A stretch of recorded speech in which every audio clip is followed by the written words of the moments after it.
உங்கள் யாவரையும் நான் ஆண்டவர் இயேசு கிறிஸ்துவின் நாமத்தில் வாழ்த்தி வரவேற்கிறேன். நாம் கண்களை மூடி ஜெபிப்போம்.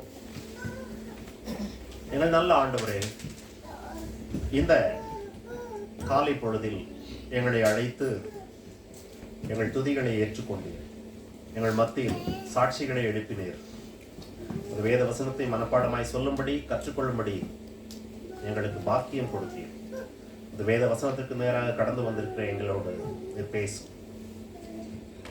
எங்கள் ஒவ்வொருவரையும் நீர் ஆசீர்வதியும். இயேசுவின் மூலமே ஜெபிக்கிறேன் பிதாவே, ஆமென். என்னோடு கூட திருப்புங்கள் சங்கீதம் 91:14 வசனம். Psalm 91:14. அவன் என்னிடத்தில் வாஞ்சியாய் இருக்கிறபடியால் அவனை விடுவிப்பேன். என் நாமத்தை அவன் அறிந்திருக்கிறபடியால் அவனை உயர்ந்த அடைக்கலத்திலே வைப்பேன். Because he has loved me, therefore I will deliver him.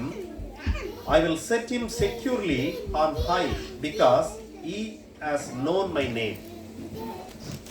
கடவுளிடத்தில் வாஞ்சியாய் இருக்கிற ஒரு மனிதன், கடவுளுடைய நாமத்தை அறிந்திருக்கிற ஒரு மனிதன் ஆகிய இவனுடைய வாழ்க்கையில் கடவுள் அவனை உயர்ந்த அடைக்கலத்தில் வைப்பேன் என்று சொன்ன அந்த வார்த்தையை இன்றைக்கு நாம் பார்க்கிறோம். பிரியமானவர்களே, கடவுளிடத்தில் அன்பு கூறுவது என்றால், அதாவது கடவுளிடத்தில் வாஞ்சியாய் இருப்பது என்றால் கடவுளிடத்தில் அன்பு கூறுவது. கடவுளிடத்தில் அன்பு கூறுவது என்றால் வேதத்தின் அடிப்படையிலே கடவுளுக்கு கீழ்ப்படிவது. கடவுளுக்கு அன்பு கூறுவது என்பது வேதத்தின் அடிப்படையிலே கடவுளுக்கு கீழ்ப்படிவது. இயேசு சொல்லியிருக்கிறார் யோவான் 14:15, நீங்கள் என்னை நேசித்தால் அல்லது என்னிடத்தில் அன்பாயிருந்தால் என் கற்பனைகளுக்கு கீழ்ப்படியுங்கள் என்று சொல்லி. ஆக நேசிக்கிறோம் என்பதனுடைய வெளிப்பாடு என்ன, எப்படி தெரியும் என்றால் கீழ்ப்படிவதன் வழியாக. ஆக கடவுளிடத்தில் வாஞ்சியாய் இருப்பது என்றால் நீங்கள் கடவுளை நேசிப்பது என்றும் கடவுளுக்கு கீழ்ப்படிவது என்றும் எடுத்துக்கொள்ள இங்கே முடியும். ஆக கடவுளுக்கு கீழ்ப்படுகிற அந்த மனிதன் நேசித்து வாஞ்சியாய் இருந்து அவனை கடவுள் எப்பொழுதுமே விடுவிக்கிறார். அதே பகுதியிலே கடவுளுடைய நாமத்தை அறிந்திருக்கிற மனிதனை கடவுள் உயர்ந்த அடைக்கலத்தில் வைக்கிறார். He secured him on most highest place என்று சொல்லுகிறார். இந்த most highest place என்பது பிசிக்கலான ஒரு பிளேஸ் இல்ல. பிசிக்கலான ஒரு பிளேஸ் இல்ல. most highest place என்பது இட்ஸ் a spiritual place. ஏன்னா இந்த உலகத்தில் உயரமான இடத்தில் இருப்பதில்ல பாதுகாப்பு. உயரமான இடத்தில் இருப்பதல்ல பாதுகாப்பு. ஆக most highest place is secure in most highest place நகா is mean him God. கடவுளை அவர் சொல்லுகிறார் அங்கே. அவன் என் நாமத்தை அறிந்திருக்கிறபடியால் அவனை உயர்ந்த அடைக்கலத்தில் வைப்பேன். அந்த உயர்ந்த அடைக்கலம் என்பது பிசிக்கலான ஒரு இடம் அல்ல. It is God himself is talking actually. கடவுளுக்குள், கடவுளில், கடவுளுடைய பாதுகாப்புக்கு கீழ், கடவுளுடைய அரணுக்கு கீழ் வைத்து பாதுகாக்கிறேன் என்று சொல்லுகிறார். எப்படி நாம் கடவுளிடத்தில் வாஞ்சியாய் இருப்பது என்பது கடவுளில் அன்பு கூறுவது அல்லது கடவுளுக்கு கீழ்ப்படிவது என்று அறிந்து கொண்டோமோ, அதே போல கடவுளுடைய நாமத்தை அறிந்து கொள்வது என்பது it was not only known his name. அவருடைய பெயரை தெரிந்து வைத்திருப்பது அல்ல. நீங்கள் if you turn with me Genesis chapter 4:1. Genesis chapter 4:1. Now the man had relations with his wife Eve, and she conceived and gave birth to Cain என்று ஆங்கில வேதம் சொல்லுது. அதே தமிழ் வேதம் என்ன சொல்லுகிறது? ஆதாம் ஏவாளை அறிந்தான், ஆகவே அவள் கர்ப்பவதியாகி ஒரு குமாரனை பெற்றாள். ஆக அறிந்தான் என்கிற வார்த்தை இங்க என்னவா வருதுன்னா, it was a intimacy, their personal intimacy. அவர்கள் இருவரும் ஒருவரை ஒருவர் அறிந்து கொள்வது. இந்த அறிந்து கொள்வது என்பது பர்சனல் இன்டிமசி. இங்கே கடவுள் சொல்லுகிற அவன் என் நாமத்தை அறிந்திருக்கிறபடியால் என்கிற வார்த்தையும் அந்த பர்சனல் இன்டிமசில தான் வருதுங்க. It's a personal intimacy with God. கடவுள் அவருடைய நாமத்தை அறிந்து கொள்வது என்றால் அவரையே அறிந்து கொள்வது, அவருடைய வார்த்தைகளை அறிந்து கொள்வது, அவருடைய பண்பு நலன்களை அறிந்து கொள்வது. அறிந்து கொள்வது என்பது கடவுளை. ஆக கடவுளை ஒரு மனிதன் அறிந்து கொள்ளுகிற போது, விசுவாசிக்கிற போது, கடவுளிலே ஒரு நெருக்கமான ஒரு உறவு கடவுளோடு இருக்கும்போது அந்த மனிதன் உயர்ந்த அடைக்கலத்தில் வைக்கப்படுவான். உயர்ந்த அடைக்கலத்தில் என்னும் பட்சத்தில் ஸ்பிரிச்சுவலி கடவுள் அவனை பாதுகாப்பார். கடவுள் அவனை பாதுகாப்பார். இதுதான் அந்த வார்த்தையினுடைய எளிதான ஒரு அர்த்தம். கடவுள் நமக்கு பாதுகாப்பு என்றால் அடைக்கலம். அந்த பாதுகாப்பு அடைக்கலம். இந்த அடைக்கலம் என்கிற வார்த்தையை குறித்து நாம் ஏற்கனவே ஒரு செய்தி கேட்டிருக்கிறோம். தேவன் நமக்கு அடைக்கலமும் பலனும் ஆபத்து காலத்தில் அனுகூலமான துணையுமா இருக்கிறார். சங்கீதம் 46:1 வைத்து நம்ம ஒரு செய்தியை கேட்டோம். இதே அதிகாரத்தினுடைய முதல் 2ஆம் வசனத்துல இந்த சங்கீதத்தை எழுதின மனிதன் சொல்லுகிறான், அவன் கடவுளை பார்த்து சொல்லுகிறான், கடவுள் என்னுடைய அடைக்கலம், என்னுடைய கோட்டை, என் கடவுள், நான் நம்பி இருக்கிறவர் என்று சொல்லுவேன் என்று சொல்லுகிறான். கடவுளை அறிந்திருப்பது என்பது கடவுளை நம்புவது, கடவுளே தன்னுடைய கடவுள் என்று அறிக்கையிடுவது. இதை இரண்டையும் செய்கிற மனிதனுக்கு அவர் அடைக்கலமாகவும் அரணாகவும் இருக்கிறார்.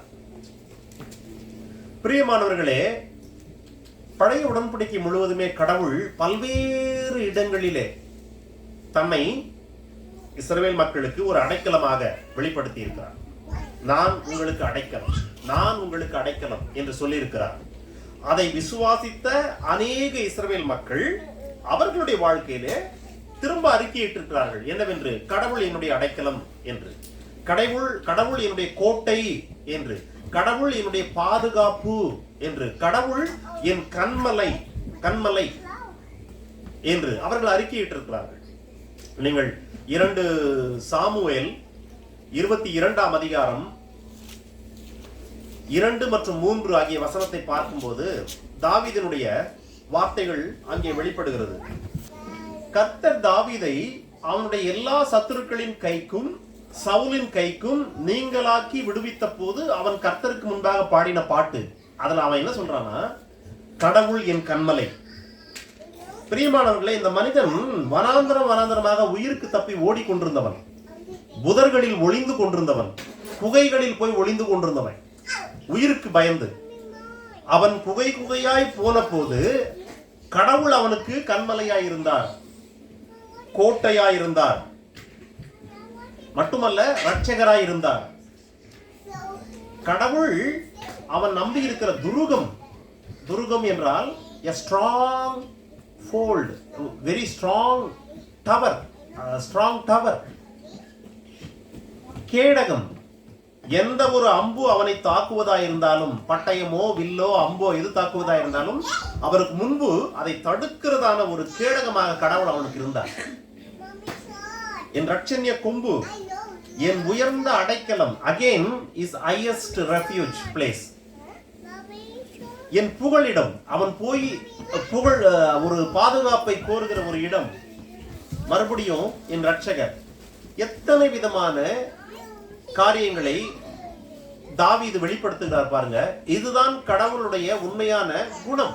கடவுள் அபிதமானவர் தான். பாதுகாத்து, அடைக்கலம் தந்து, புகழிடம் தந்து, கேடகமாயிருந்து, கண்மலையாயிருந்து, உயர்ந்த இடத்தில் வைத்து நடத்துகிறவர் தான். இவ்விதமான அந்த குணமுள்ள கடவுள் இன்றைக்கும் செயல்படுகிறவராய் இருக்கிறார். அன்றைக்கு மட்டுமல்ல, God is never changed, even today, even for tomorrow, ends of age. இந்த உலகத்தின் முடிவு பரியந்தம் அவர் மாறாதவர். அவருடைய இந்த தன்மைகள் என்றைக்குமே மாறாது.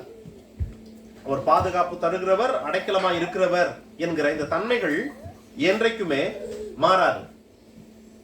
கடவுளை ஒரு மனிதன் நம்புகிற போது, நாம் ஏற்கனவே பார்த்தோம் 91:14, நம்புகிற போது அவன் உயர்ந்த அடைக்கலத்தில் வைக்கப்படுவான். உயர்ந்த அடைக்கலத்தில், a strong towerல, very strong tower. இந்த அரசர்கள் பழைய நீங்க யூரோப் முழுசும் பாத்தீங்கன்னா ஏகப்பட்ட கேசல்ஸ் இருக்கும், ஏகப்பட்ட கேசல்ஸ் இருக்கும். ஏன்? அவ்விதமான கோட்டைகளை பாதுகாப்புக்காக தான் கட்டுறாங்க, பாதுகாப்புக்கு தான் கட்டுறாங்க. இவர் சொல்லுகிறார், கடவுள் அந்த அவ்விதமான கோட்டை எனக்கு என்று. நீங்கள் நீதிமொழிகள் 29ஆம் அதிகாரத்தினுடைய 25ஆம் வசனத்துக்கு வாங்க. நீதிமொழிகள் 29:25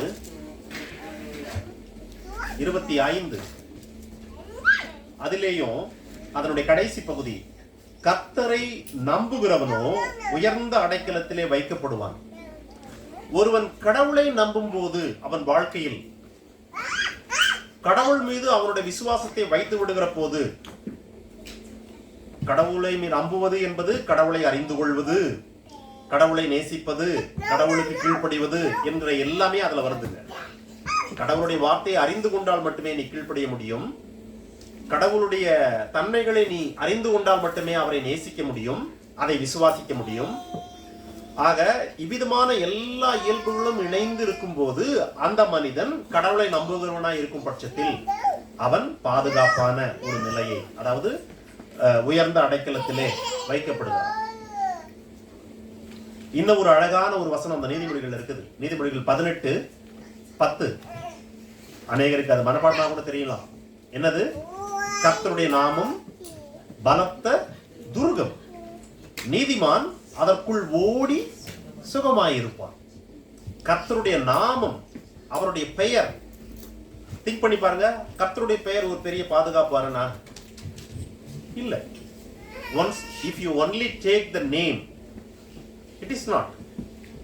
கர்த்தருடைய பெயர் மட்டும் நீங்க அப்படியே லிட்ரலா அந்த வேர்டை மட்டும் எடுத்துக்கிட்டா it is not strong hold. அது அல்ல. கடவுள், கடவுள் என்கிறதான முழு கடவுளை, அவரை தான் அவர் சொல்றாரு. இப்படி கடவுள் சொல்றாரு, கர்த்தருடைய நாமம் துருகம், கடவுள் துருகம். அந்த வார்த்தையை நீங்கள் சரியான முறையிலே அந்த திரைகளை விலக்கி பார்க்கும்போது கடவுள் தம்மை தான் அங்கே சொல்லுகிறார், கடவுள் தான் துருகம் என்று. ஏனென்றால் ஒரு பெயருக்குள் நீ எப்படி ஓடி போய் நிற்க முடியும்? நீதிமான் அதற்குள் ஓடி சுகமாய் தங்கி இருப்பான். அது ஒரு பிசிக்கலான ஒரு பொருள் இல்லையே. It was not a physical place. கர்த்தருடைய நாமம் என்பது it's not a physical place. God mean there himself, கடவுளை. ஆகவே இந்த மனிதன் எப்படி, தாவீது எப்படி சொல்றான்? கடவுளினுடைய பாதுகாப்பு என்று சொல்லுகிறான், கடவுளினுடைய அடைக்கலம் என்று சொல்லுகிறான், கடவுளினுடைய கோட்டை என்று சொல்லுகிறான், கடவுளினுடைய இரட்சணிய கொம்பு என்று சொல்லுகிறான், கடவுளினுடைய கண்மலை என்று சொல்லுகிறான். இதுதான் கர்த்தருடைய நாமம் பலத்த துருகம், அதாவது கடவுள் பலத்த துருகம். இந்த வார்த்தைகள் எல்லாவற்றையும் நீங்கள் சரியான கோணத்தில் எடுத்துக்கொண்டு கடவுள் நமக்கு பாதுகாப்பு, கடவுள் நமக்கு அரண் என்று எடுத்துக்கொண்டு நாம் சிந்திக்கும் போது நாம் தெளிவு பெறுவோம். நான் ஒரு அழகான ஒரு உதாரணத்தை உங்களுக்கு காட்டுகிறேன். ஏன் எனில், கடவுள் எவ்வளவு பாதுகாப்பானவர் என்பதையும், அதே பாதுகாப்பான கடவுள் பாதுகாப்பை விலக்கி விடுகிற போது என்னென்ன நடக்கும் என்பதையும் நாம் கற்றுக்கொள்ளலாம். என்னோடு கூட திருப்புங்கள் நியாயாதிபதிகள் புத்தகம் 6ஆம் அதிகாரம் வசனங்கள் 1. பின்னும் இஸ்ரவேல் புத்திரர் கர்த்தரின் பார்வைக்கு பொல்லாப்பானதை செய்தார்கள். அப்பொழுது கர்த்தர் அவர்களை 7 வருஷம் மீதியானியரின் கையில் ஒப்புக் கொடுத்தார். பொல்லாப்பானதை செய்தார்கள் என்று போட்டிருக்கிறது. அவர்கள் செய்த பொல்லாப்பு என்ன என்று நீங்கள் பார்க்கும்போது 10ஆம் வசனத்துக்கு வாங்க. கடவுள் அந்த வசனத்தில் சொல்லுகிறார், நான் உங்கள் தேவனாகிய கர்த்தர் என்றும், நீங்கள் இப்பொழுது குடியிருக்கும் அவர்கள் தேசத்தில் உள்ள எமோரியருடைய தேவர்களுக்கு பயப்படாதிருங்கள் என்றும் உங்களுக்கு சொன்னேன். 2 காரியத்தை சொல்லியிருக்கிறார். 1, நான் தான் உங்களுடைய கடவுள். 2வது, இந்த தேசத்தில் இருக்கிற மக்களுடைய கடவுள்களுக்கு பயப்படாதீங்க. 2 காரியம். இந்த 2ஐயும் நீங்களோ என் சொல்லை கேளவில்லை. இதுதான் அவர்கள் செய்த பொல்லாப்பு. கடவுள், நான் உன்னை பாதுகாப்பேன், நீ போகிற இடத்தில் உன் எதிரிகள் எல்லாவற்றையும் நான் விரட்டுவேன், நீ அவர்களை மேற்கொள்வாய், நீ அந்த தேசத்தில் பழுகி பெருகுவாய், மகிழ்ச்சியாய் வாழ்வாய், சமாதானமாய் இருப்பாய், என்று சொன்ன அந்த எல்லா வார்த்தைகளையும் அவர்கள் கேட்கவில்லை. கேட்கவில்லை எனும்போது கடவுளுடைய அந்த குணத்தை, கடவுளுடைய அந்த நாமத்தை அல்லது கடவுளாகிய அவரை அவர்கள் ஏற்றுக்கொள்ளவில்லை. எமோரியருடைய தேவர்களுக்கு பயப்படாதிருங்கள் என்று சொன்னார் அல்லவா? இவர்கள் செய்த பொல்லாப்பு என்ன? அவர்களுடைய தேவர்களுக்கு பயந்தார்கள். அவர்களுடைய தேவர்களை இவர்கள் தேவர்களாக ஏற்றுக்கொண்டார்கள். இன்னைக்கு வாசிச்சுமே லேவியராகமம் 26 அவர் என்ன சொன்னாரு? நீ இவ்விதமான காரியங்களை எல்லாம் செய்து வருகிற போது, என் வார்த்தைகளை கேட்டு நான் சொன்னதன்படி செய்து இருக்கும்போது நீ உன் தேசத்தில் சமாதானமா இருப்பார், பயப்படுத்துவார் இல்லாமல் படுத்துக் கொள்வாய். எதிரிகளே உனக்கு இருக்க மாட்டாங்க. அப்படியே வந்தாலும் உங்களில் 5 பேர் 100 பேரை துரத்துவாங்க, உங்கள 100 பேரு 10,000 பேரை துரத்துவாங்க. இவ்விதமாய் அநேக நன்மைகளை உங்களுக்கு நான் தருவேன் என்று அவர் சொல்லியிருந்தாரு. கடவுள் என்ன அவர்களை குறித்து கண்டுபிடிக்கிறார்னா, they were not listen him. நான் ஏற்கனவே சொன்னேன், கடவுளை நேசிப்பது என்பது கடவுளுடைய வார்த்தைக்கு கீழ்ப்படிவது. கடவுளுடைய வார்த்தையை நீ கேட்டால் ஒழிய கீழ்ப்படிய வாய்ப்பே இல்லை உனக்கு. இவர்கள் கர்த்தருடைய வார்த்தையை கேட்கவில்லை எனும்போது கடவுளுக்கு கீழ்ப்படியவில்லை எனும்போது கடவுளை அவர்கள் நேசிக்கவில்லை எனும்போது அவர்கள் கடவுள் மீது வாஞ்சியா இல்லை எனும்போது அவர்கள் கடவுளுடைய நாமத்தை அறிந்து கொள்ளவில்லை. இப்ப இவ்வளவு காரியங்கள் அவர்களுக்கு எதிராக வந்ததுனால வசனம் சொல்லுகிறது, அவர் மீதியானியரின் கையில் ஒப்பு கொடுத்தார். இந்த மீதியானியர் யார் தெரியுங்களா? இந்த மீதியானியர் என்பவர்கள் ஆபிரகாமுக்கும் ஆபிரகாமுடைய இன்னொரு மனைவியாகிய கேத்தூராளுக்கும் பிறந்த ஒரு பிள்ளை மீதியானியர். அவர்கள் நாடோடி கூட்டமாக வியாபாரிகளாக சுற்றி கொண்டிருந்தவர்கள் ஒரு குறிப்பிட்ட காலத்தில் பலுகி பெருகின பின்பு ஒரு இடத்துல வாழ ஆரம்பிச்சிட்டாங்க. இந்த மக்கள் ஆபிரகாமுடைய சந்ததியாகிய இந்த இஸ்ரவேல் மக்களுக்கு எதிரிகளாக உருவாகி கடவுள் இவர்களுக்கு பாடம் கற்றுக் கொடுக்கும்படியாய் அவருடைய கரங்களில் ஒப்பு கொடுக்கிறார். ஜஸ்ட் 7 இயர்ஸ் கொடுக்கிறாரு. இதுக்கு முந்தின அதிகாரத்துல நீங்க போய் பார்த்தீங்கன்னா தெரியும், தேவர் ஆண்டர் ஒரு கானானிய ராஜாவாகிய யாபீனுடைய கைகளில் 20 வருஷம் இருக்கிறாங்க. இதுக்கு முந்தின அதிகாரத்துல 4ஆம் அதிகாரத்துடைய முதல் வசனத்துல போய் பார்த்தீங்கன்னா 20 years they were under the king of Canaan. அவர்கள் இவர்களை ஒடுக்குகிறார்கள், கர்த்தரை நோக்கி கூப்பிடுறாங்க. Finally what happen? சிசரா என்கிறதான அந்த அவனுடைய படைத்தளபதிய, கானானுடைய படைத்தளபதிய இந்த தெபோராள், யாகேல், பாராக் என்கிற இவர்கள் வழியாக கடவுள் அழிச்சிட்டார். அழித்துவிட்டு வேதம் சொல்லுகிறது 40 வருஷம், இந்த 5ஆம் அதிகாரத்தினுடைய கடைசி வசனம், தேசம் அமைதலாய் இருந்தது. கடவுளை நோக்கி கூப்பிட்ட உடனே கடவுள் ரட்சகரை எழுப்புற உடனே அவர்களுக்கு விடுதலை கிடைக்கிறது. விடுதலை கிடைச்ச உடனே ஒரு பாதுகாப்பு அரண் அவர்களுக்கு உருவாகிறது கடவுள் வழியாக. காரணம், கடவுளுடைய வார்த்தையை கேட்கிறார்கள், கடவுளை நேசிக்கிறார்கள், அவர் நாமத்தை அறிந்திருக்கிறார்கள், கடவுளை தங்கள் அடைக்கலமாக கொள்ளுகிறார்கள். 40 வருஷம் அமைதியாக இருக்கிறாங்க. அகெயின் அவர்கள் பொல்லாப்பு செய்கிறார்கள். என்ன பொல்லாப்பு செய்கிறாங்க? கடவுளை விட்டு விடுகிறார்கள். கடவுள் அல்லாத மரங்களை, கல்களை கடவுளாய் அங்கீகரித்துக் கொள்ளுகிறார்கள். கடவுள் விற்று விடுகிறார். கடவுள் விற்று விடுகிறார். இந்த வார்த்தையை நீங்க லைன்ல வச்சுக்கங்க. விற்று விடுகிறார். கடவுள் விற்று விடுகிறார். விற்று விட்டால் என்ன நடக்கும் என்றால் 2ஆம் வசனம் பாருங்க. மீதியானியரின் கை இஸ்ரவேலின் மேல் பலத்து கொண்டபடியால் இஸ்ரவேல் புத்திரர் மீதியானியர் நிமித்தம் தங்களுக்கு மலைகளில் உள்ள கெபிகளையும் குகைகளையும் அரணான ஸ்தலங்களையும் அடைக்கலங்களாக்கி கொண்டார்கள். கடவுள் சொல்றாரு, நான் உன்னுடைய அடைக்கலம் என்று. நீ என் வார்த்தையை கேட்டு என் நாமத்தை அறிந்து கொண்டு எனக்கு கீழ்ப்படிந்து செவி கொடுத்து இருக்கும்போது I will be your fortress, I will be your stronghold, I will be your protector என்று சொல்லுகிறார். இந்த மக்கள் கடவுளுடைய வார்த்தையை கேட்கவில்லை, மாறாக மலைகள், கெபிகள், குகைகள் ஆகிய இவைகளை தேடி போய் அங்கே அடைக்கலம் போகிறாங்க. ஏன் அந்த அவிதமான ஒரு நிலை வருகிறது என்றால், கடவுளை அவர்கள் விட்டுவிட்டார். கடவுளுடைய வழிகளை அவர்கள் ஏற்றுக்கொள்ளவில்லை. கடவுளுக்கு விரோதமாக அவர்கள் பொல்லாப்பு செய்கிறார்கள். ஆம் பிரியமானவர்களே, இன்றைக்கு நீங்கள் வாழ்கிற உங்கள் வாழ்க்கையை நினைத்து பாருங்க. உங்க வாழ்க்கையில உங்களுடைய அடைக்கலம் யாரு? கடவுளா அல்லது ஏதோ ஒரு குகையா? உங்கள் அடைக்கலம் யாரு? கடவுளா அல்லது ஏதோ ஒரு கண்மலை ஒதுக்கா அல்லது ஏதோ ஒரு மலையில் உள்ள கெபியா? கடவுளா அல்லது ஏதாவது மரங்களுக்கோ அல்லது பாறைகளுக்கோ இடையில் இருக்கிறதான ஒரு மறைவிடமா? இஸ்ரவேல் மக்கள் கடவுள் என்கிற ஒரு பெரிய பாதுகாப்பு அரணை விட்டுவிட்டு மலைகளுக்கும் காடுகளுக்கும் குகைகளுக்கும் ஓடி அடைக்கலம் தேடிக்கிட்டாங்க. How foolish they are. அவர்களுக்கு ஒரே ஒரு நல்ல option, simple option. They should have turned to God and say, I'm sorry, Lord. எங்களை மன்னித்து விடுங்கள், நாங்கள் உமக்கு விரோதமாக எழுதிவிட்டோம், அல்லது உம்மை நாங்கள் புறக்கணித்து விட்டோம், உங்க நாமத்தை நாங்கள் மறந்து விட்டோம். இவ்வளவுதான் அவங்க சொல்லணும். அவர்கள் அதை சொல்லல. Instead of that, they are seeking their own refuges, their own strongholds.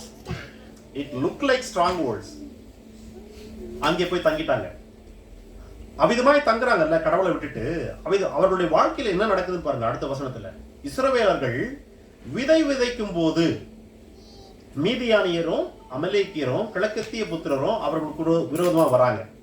இந்த 7 ஆண்டுகள்ல நடக்கிறது போட்டிருக்குதாங்க. இவர்கள் எப்பொழுதெல்லாம் விதை விதைக்கிறாங்களோ அப்பெல்லாம் அவங்க வராங்க. எப்படி வராங்களாம்? அடுத்த வசனம் சொல்லுது, அவர்கள் தங்கள் 5ஆம் வசனம், மிருக ஜீவன்களை அழைத்துக் கொண்டு தங்கள் கூடாரங்கள் எல்லாவற்றையும் எடுத்துக்கொண்டு வெட்டு கிளிகளை போல திரளாய் வருவார்கள். அவர்கள் ஒட்டகங்களும் எண்ணி முடியாததா இருக்கும். எண்ணி முடியாத அளவுக்கான ஒட்டகங்கள், மனிதர்கள் அவர்களுடைய கூடாரங்கள் ஆகிய எல்லாவற்றையும் கொண்டு வந்து இஸ்ரவேல் தேசத்திலே அவர்கள் கூடாரம் அடித்து தங்கி இவர்கள் விதைத்த விதை அறுவடை ஆகாமல் இருக்கும்படியாய் அந்த விதை வளராதபடி பார்த்துக் கொள்வது, அதாவது இவர்களுடைய மிருகங்களுக்கு உணவாக்கி விடுவது, அல்லது வளர்ந்து விட்டதை இவர்கள் அறுத்து இவர்கள் எடுத்துக் கொள்வது, வளராதபடி பார்த்துக் கொள்வது, இவர்களுடைய மிருகங்களுக்கு உணவாக்கி விடுவது, அல்லது வளர்ந்து விட்டதை இவர்கள் எடுத்துக் கொள்வது என்று சொல்லி இந்த படி அவர்கள் செய்து வருவார்களாம். 4ஆம் வசனம் சொல்லுது, இஸ்ரவேலிலே ஆகாரத்தை ஆகிலும் ஆடு மாடுகளை ஆகிலும் கழுதைகளை ஆகிலும் வைக்காதே போவார்கள். இஸ்ரவேலர்களுடைய ஆடு மாடுகள் இவங்க தான் ஓடி போய் குகையில உட்கார்ந்துட்டு இருக்காங்க. இவர்களுடைய கூடாரம் இங்க இருக்குது, இவர்களுடைய ஆடு மாடுகள் இருக்குது, இவர்களுடைய விளைநிலம் இருக்குது இங்க. ஆனா அதை தூக்கிட்டு போக முடியாதுல்ல. இந்த மக்கள் என்ன பண்றாங்க? அவர்களுடைய ஆகாரத்தை, அவர்களுடைய ஆடு மாடுகளை, அவர்கள் கழுதைகளை இவர்கள் எடுத்துக்கொள்வார்கள். நிலத்தின் விளைச்சல் எதையும் அவர்களுக்கு விட்டு வைக்க மாட்டாங்க. இதற்கான காரணம் என்ன? Simple reason, they seek their own refuge. அவர்கள் கடவுளை புறம் தள்ளி விட்டார்கள், கடவுளை நிராகரித்து விட்டார்கள். நிராகரித்து விட்டு தங்களுக்கு ஏற்ற ஒரு அடைக்கலத்தை அல்லது ஒரு பாதுகாப்பை அவர்கள் தெரிந்து கொண்டு போய் உட்கார்ந்துட்டாங்க. அப்படி உட்கார்ந்ததுனால இதுக்கு முன்னாடி வசனம் சொல்லுது, 20 ஆண்டுகள் கானானுடைய அரசன் கீழே இருந்தாங்க. 20 ஆண்டுகள் இருந்த அவர்களால் 7 ஆண்டு தாக்கு பிடிக்க முடியல. ஏன்? வருஷம் தவறாமல் விதை விதைப்பாங்க. விதைச்ச விதையினுடைய பொருளை எடுத்தாதானே சாப்பிட முடியும், அடுத்த வருஷம் விதைக்க முடியும். அதை அவன் எடுத்துக்கொள்வான், அவனுடைய சத்துரு எடுத்துக்கொள்வான். நம்ம வாசிச்ச பகுதியில் என்ன சொல்லுச்சு லேவியராகமோ, நீ விதைப்பாய், உன் எதிரி அதை சாப்பிடுவான். நீ கீழ்ப்படியாமல் இருக்கும்போது, நீ கடவுளுடைய வழிகளின்படி நடக்காமல் இருக்கும்போது நீ விதைப்பாய், உன் சத்துரு அதை சாப்பிடுவான். லேவியராகமம் 26:16 வசனம்.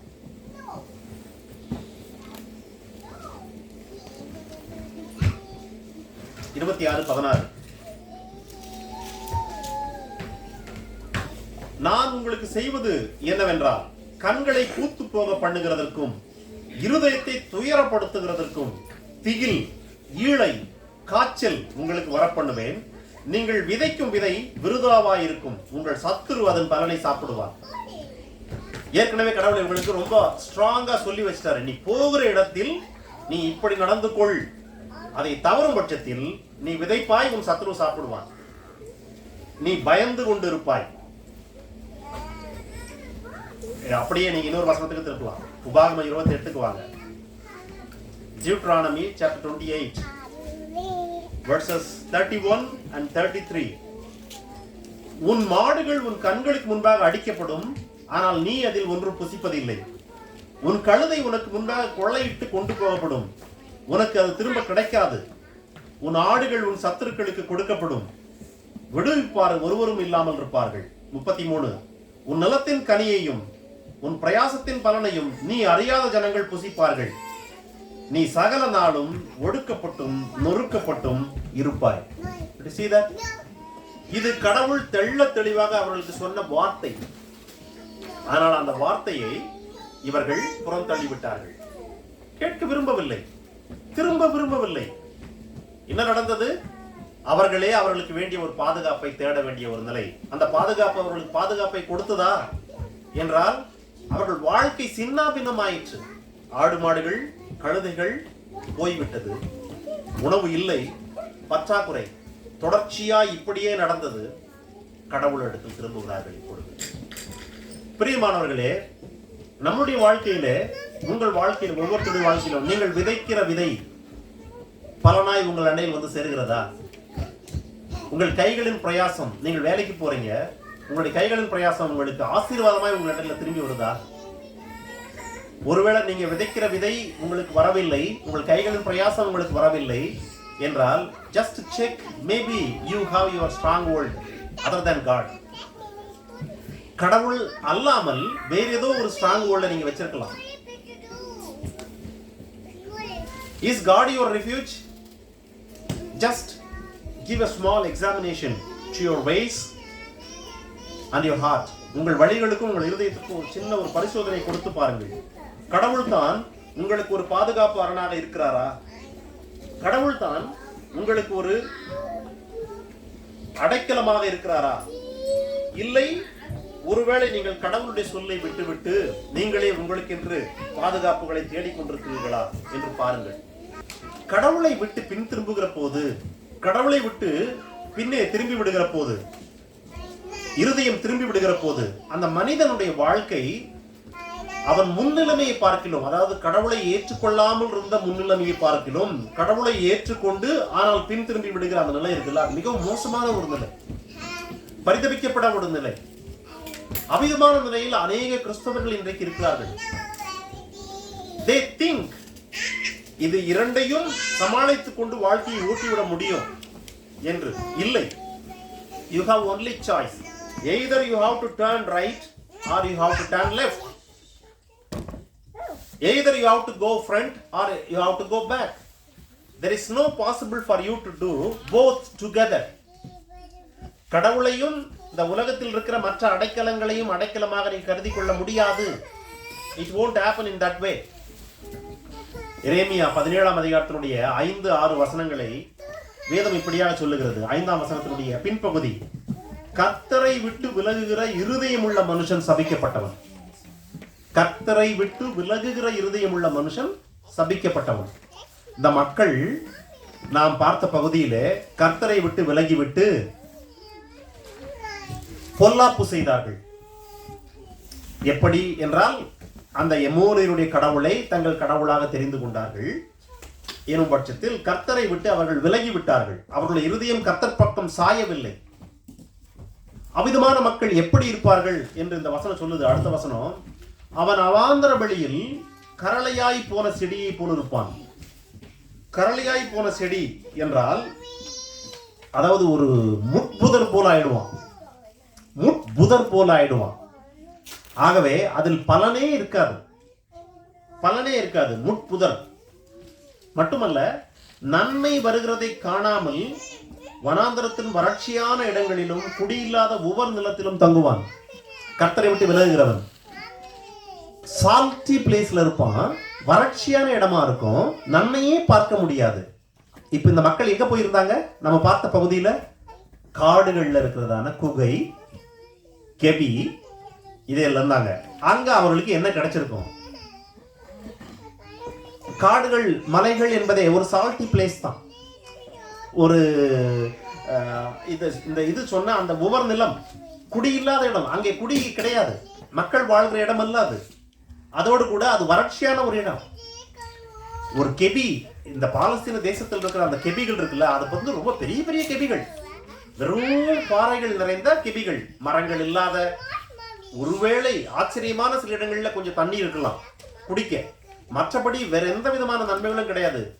அவிதமான இடங்கள் தான் அநேக கெபிகளா இருக்குது அங்க நிறைய இடங்கள்ல. கடவுள் சொல்றாரு, கடவுளை விட்டு திரும்புகிற மனிதன் வனாந்திரமான வறட்சியான இடங்கள்ல இருப்பான், உவர் நிலத்துல இருப்பான், நன்மையை காணவே முடியாது, அவன் புதர் செடியாய் போய்விடுவான், முட்புதராய் போய்விடுவான். The same thing happen the people life. Israel மக்களுடைய வாழ்க்கையில அப்படியே நடந்தது. இது எல்லாவற்றுக்கும் காரணம் என்ன என்றால், கடவுளிடத்தில் அவர்கள் வாஞ்சியாய் இல்லை, கடவுளுடைய நாமத்தை அவர்கள் அறிந்து கொள்ளவில்லை. ஆக கடவுளிடத்தில் வாஞ்சியாய் இல்லாத, கடவுளுடைய வார்த்தைகளை அறிந்து கொள்ள விரும்பாத மனிதர்களுடைய வாழ்க்கையில இது உண்மையாகும். அன்றைக்கு மட்டுமல்ல, இன்றைக்கும். If your heart is not aligned with God, if your heart is not seek refuge in God, then this verse will be fulfilled in your life. மாற்று கருத்தே இல்லைங்க. நாம் எந்த வகையிலும் உயர்ந்தவர்கள் அல்ல.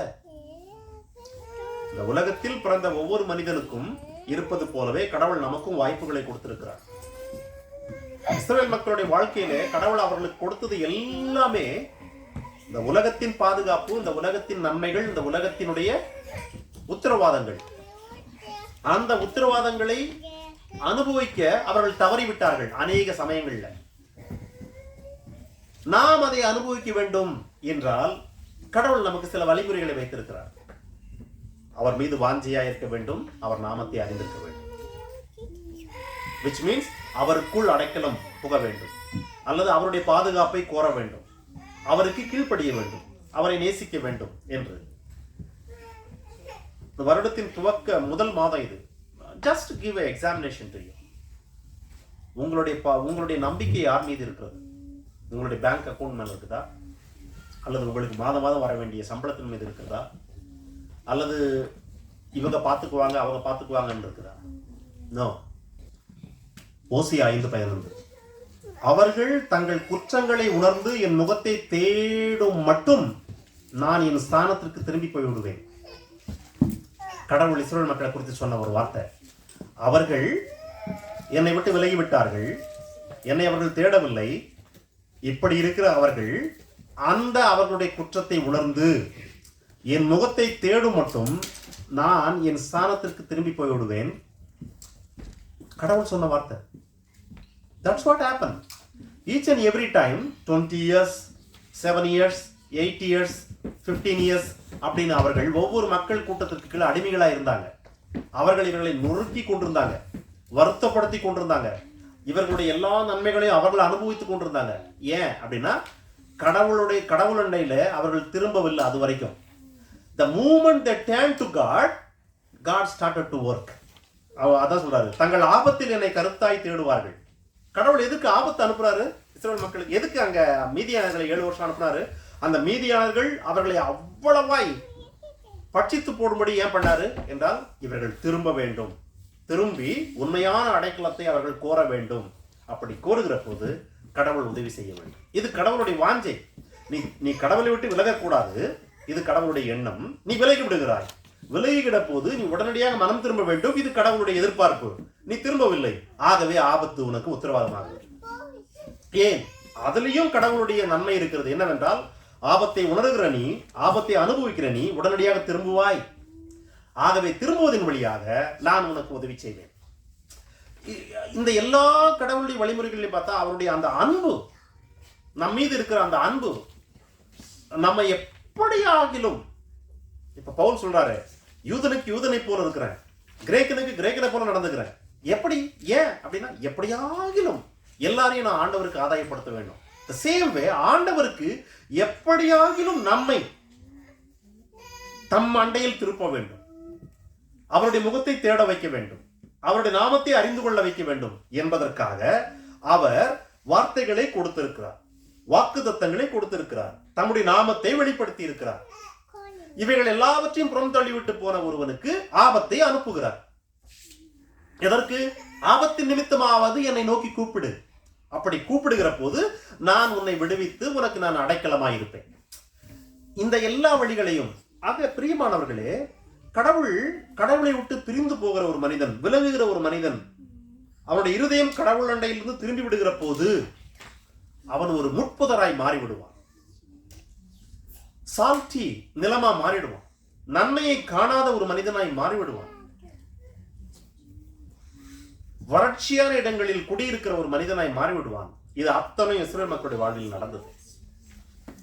வேதம் நம்மை குறித்து என்ன சொல்லுகிறது என்றால், எபிரேயர் 6:18,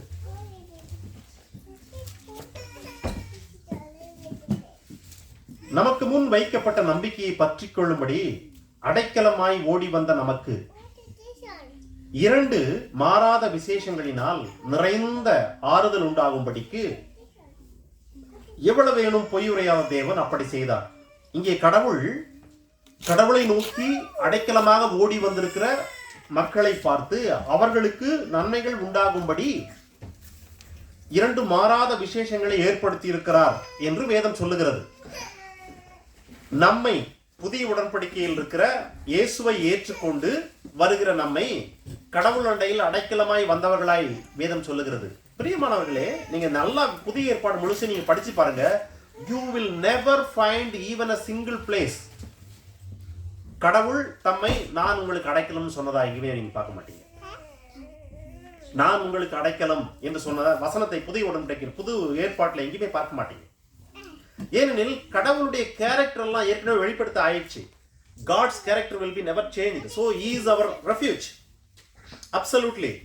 But we are called for higher life. We are called for higher life, heavenly life. heavenly லைஃப்காக அழைக்கப்பட்ட நமக்கு heavenly லைஃப்க்கு அவசியமான நன்மைகளை குறித்து தான் புதிய ஏற்பாடு எழுதுகிறது. இந்த உலக வாழ்க்கையில அழைக்கப்பட்ட இஸ்ரவேல் மக்களுக்கு இந்த உலக வாழ்க்கைக்கு வேண்டிய எல்லா நன்மைகளையும் பழைய ஏற்பாடு எழுதி வைத்திருக்கிறது. ஆகவே நாம் பழைய ஏற்பாட்டு வசனங்களின் வழியாக பாடங்களை கற்றுக்கொண்டு, எப்படி என்றால் கர்த்தரை விட்டு விலகுகிற இருதயம் உள்ள மனிதன் சபிக்கப்பட்டவன், அவன் கரளையாய் போன செடியை போல் இருப்பான், உவர் நிலங்களில் வாசமாயிருப்பான், வறட்சியான நிலங்களை போல் இருப்பான், தண்ணீர் வருவதை காணாமல் நன்மை வருவதை காணாமல் இருப்பான் என்கிற பாடத்தை அறிந்து கொண்டு, அதே மாதிரி அந்த நிலையை அடைந்த அந்த இஸ்ரவேல் மக்கள் குகைகளிலும் காடுகளிலும் போய் அடைக்கலங்களை தேடிக்கொண்டார்கள், விதை விதைத்தார்கள், உணவு அவர்களுக்கு கிடைக்கவில்லை, அவர்களுடைய ஆடு மாடுகள் ஒட்டகங்கள் எல்லாம் மற்றவர்கள் எடுத்துக்கொண்டார்கள், இவர்களுக்கு கிடைக்கவில்லை என்கிற காரியங்களை பாடமாக எடுத்துக்கொண்டு, இப்பொழுது நமக்கு முன்பாக கடவுள் நமக்கு கொடுத்திருக்கிற நன்மை என்னவென்றால் ஹெவன்லி காலிங், பரலோக அழைப்பு, கடவுளுடைய குமாரனுடைய சாயலுக்கு ஒப்பாய் மாறுகிற ஒரு அழைப்பு, ஆசீர்வாதம் என்கிற அதை நோக்கி நாம் கடந்து போக வேண்டிய நிலையில் இருக்கிறோம். விதமான மக்களாகிய நாம் பாடங்களை அங்கே கற்றுக்கொள்கிறோம். நாம் போக வேண்டிய பாதையை இங்கே பெற்றுக்கொள்கிறோம். நாம் போக வேண்டிய பாதையை இங்கே பார்க்கிறோம். ஆக இங்கே இயேசுவை ஏற்றுக்கொண்டு வந்திருக்கிற ஒவ்வொருவரும் இயேசு வண்டையில் அடைக்கலங்களாக வந்தவர்களே. பழைய ஏற்பாட்டுல நீ அவருடைய அடைக்கலத்திற்கு கீழ் இருந்தா உன்னை ஒருவரும் என்ன பண்ண முடியாது, தொட முடியாது. Nobody ever touch you because you are under God's protection. But now in the New Testament you are under God's protection still. God is your refuge still, but anybody can touch you if God allows you. ஆனா அங்க யாரும் தொடவே முடியாது. If you are love God, நீ கடவுளை நேசிக்கிறாய், கடவுளுடைய நாமத்தை அறிந்திருக்கிறாய், nobody touch you at any cost. இங்கே நீ கடவுளை அறிந்திருக்கிறாய் என்பதே உன்னை தொடுவதற்கான காரணம். கடவுளை நீ அறிந்திருக்கிறாய் என்பதே உனக்கு ஆபத்து வருவதற்கான காரணம். புதிய உடன்படிக்கையில் காரணம், நீ அழைக்கப்பட்டது பரலோகத்திற்கு, heavenly life, high standard life, இதற்கு அழைக்கப்பட்டிருப்பதனாலே since you are traveling that path, you are choosing that path, you will have a tribulations in this world. நம்மையும் அவர்களையும் நாம் எப்பொழுதுமே பிரித்து பார்க்க கற்றுக்கொள்ள வேண்டும். ஒரு பழைய ஏற்பாட்டு வசனம் கேட்பதற்கு ஆறுதலா இருக்கலாம், கேட்பதற்கு அநேக வாக்குத்தத்தம் நிறைந்ததா இருக்கலாம். ஆனால் அது எந்த நிலையில், யாருக்கு, எதற்காக சொல்லப்பட்டது என்பதை நாம் எப்பொழுதுமே பார்க்க வேண்டும். இப்போ அவருடைய நாமத்தை அறிந்திருக்கிறபடியால் உயர்ந்த அடைக்கலம், இதுதான் நம்ம சங்கீதத்துல பார்த்தோம். இப்ப பாருங்க, இயேசு ஒரு வார்த்தை சொல்லியிருக்காரு பாருங்க. லூக்கா 21:12 பாருங்க. என் நாமத்தின் நிமித்தம் அவர்கள் உங்களை பிடித்து ஜெப ஆலயங்களுக்கும் சிறைச்சாலைகளுக்கும் ஒப்பு கொடுத்து கடைசியாக உங்களை துன்பப்படுத்துவார்கள் என் நாமத்தின் நிமித்தம். மறுபடியும் 16 பாருங்க. பெற்றோராலும் சகோதரராலும் பந்து ஜனங்களாலும் சிநேகிதராலும் காட்டி கொடுக்கப்படுவீர்கள், உங்களில் சிலரை கொலை செய்வார்கள், என் நாமத்தின் நிமித்தம் எல்லாராலும் பகைக்கப்படுவீர்கள். என் நாமத்தை அவன் அறிந்திருக்கிறபடியால் அவன் உயர்ந்த அடைக்கலத்தில் வைக்கப்படுவான். இதுதான் பழைய ஏற்பாடு. பழைய ஏற்பாட்டிலே வாழ்ந்த மனிதன் கர்த்தருடைய நாமத்தை விட்டு விலகுகிறான், இருதயம் விலகுகிறது, வழி மாறுகிறான் எனும் பட்சத்தில் பாடங்களை அவர் கொடுக்கிறார், அனுபவித்தார்கள், நாம் பார்த்தோம். அப்படி மாறாத மக்களுக்கு கடவுள் அடைக்கலமாக தான் இருந்தார் கடைசி வரைக்கும். Nobody touched them. வேதம் சொல்லுகிறது அதை. ஆண்டவரை ஏற்றுக்கொண்டு நீங்கள் வருகிறீர்கள், நான் வருகிறேன், அவிதமாய் வருகிற நமக்கு இயேசு சொல்லுகிறார், என் நாமத்தின் நிமித்தம் நீங்கள் பகைக்கப்படுவீர்கள். அனைவராலும் பகைக்கப்படுவீர்கள், எல்லோராலும் பகைக்கப்படுவீர்கள். என் நாமத்தின் நிமித்தம் உங்களில் சிலரை கொலை செய்வார்கள், என் நாமத்தின் நிமித்தம் நீங்கள் துன்பப்படுவீர்கள், என் நாமத்தின் நிமித்தம் நீங்கள் அடிக்கப்படுவீர்கள். மத்தேயு 10 சொல்லுது, என் நாமத்தின் நிமித்தம் அடிக்கப்படுவீர்கள், துன்பப்படுவீர்கள், கொலை செய்யப்படுவீர்கள், பகைக்கப்படுவீர்கள். வாக்குத்தத்தம் எப்படி மாறுது பாத்தீங்களா? அங்க எப்படி இருந்துச்சு, இங்க எப்படி சொல்லுது பாருங்களேன். ஆக பிரியமானவர்களே, we are high privileged people because we are the only people which இயேசுவுக்கு பின்பு இந்த உலகத்தில் பிறந்த மனிதர்கள் மட்டுமே அழைக்கப்பட்டவர்கள் பரலோக வாழ்க்கைக்கு, அதாவது the heavenly life, கடவுளுடைய சாயலுக்கு ஒப்பாய் மாறுகிற அந்த அழைப்பு பெற்றவர்கள், இயேசு புதிய உடன்படிக்கை ஏற்படுத்தின பின்பு பிறந்தவர்கள் மட்டுமே. அப்படி பிறந்தவர்களில் ஏற்றுக்கொண்டவர்கள் அத்தனை பேரும் ஆண்டவரிடத்தில் அடைக்கலமாய் வந்திருக்கிறோம். அப்படி அடைக்கலமாய் வந்திருக்கிற நமக்கு அவர் சொன்ன வார்த்தை நிறைவேறும். அது it's a long term goal, but in the short time in your worldly life you will be have tribulations. பகைக்கப்படுவாய், அடிக்கப்படுவாய், துன்பப்படுத்தப்படுவாய், ஈவன் கொலை செய்யப்படுவாய். பிரியமானவர்களே, இஸ்ரவேல் மக்கள்ல கடவுள் தீர்க்கதரிசிகளை அனுப்பி கொண்டே இருந்தார். இஸ்ரவேல் மக்களாலேயே அநேக தீர்க்கதரிசிகள் கொலை செய்யப்பட்டார் பழைய ஏற்பாட்டுல, பழைய உடன்படிக்கையில. யோவான் ஸ்நானம் வரைக்கும் நீங்கள் எடுத்து பார்க்கும்போது அநேக மக்கள் கொலை செய்யப்பட்டார்கள். ஆனால் அது எண்ணிக்கைக்கு அடங்கின ஒரு நம்பர் தான், எண்ணிட முடியும் இத்தனை பேர் தான் என்பது போல வேதம் காட்டியிருக்கிறத வைக்கும் போது. ஆனா இயேசுவை ஏற்றுக்கொண்ட பின்பு முதல் நூற்றாண்டு துவங்கி ஸ்தேவான துவங்கி இன்றைக்கு வரைக்கும் கொலை செய்யப்பட்டவர்களுடைய எண்ணிக்கை you cannot count. ஸ்தேவான் முதல் இன்று வரைக்கும் you cannot count கொலை செய்யப்பட்டவர்கள் எண்ணிக்கை. இயேசுவின் வார்த்தை எப்படி நிறைவேறிருக்கு பாருங்க. இயேசுவை ஏற்றுக்கொண்டிருக்கிற என்ற ஒரே காரணத்திற்காகவே நம்மை பகைக்கிற மக்களுடைய எண்ணிக்கை you cannot count. துன்பம் you cannot count. Yes. ஆகவே பிரியமானவர்களே, கடவுளுடைய நாமத்தை அறிந்து கொள்வது, கடவுளை நேசிப்பது ஆகிய இவைகளுக்கு கடவுள் அடைக்கலமாய் இருக்கிறார் என்பது இன்றைக்கும் நமக்கு வாக்கு. இன்றைக்கும் நாம் அதை ஏற்றுக்கொள்ளலாம், அதை வைத்து கடவுளிடத்தில் ஜெபிக்கலாம். ஆண்டவரே, you are my refuge. Of course, God is refuge. அவருடைய நாமத்தின் நிமித்தமே நீ பகைக்கப்படுவாய்.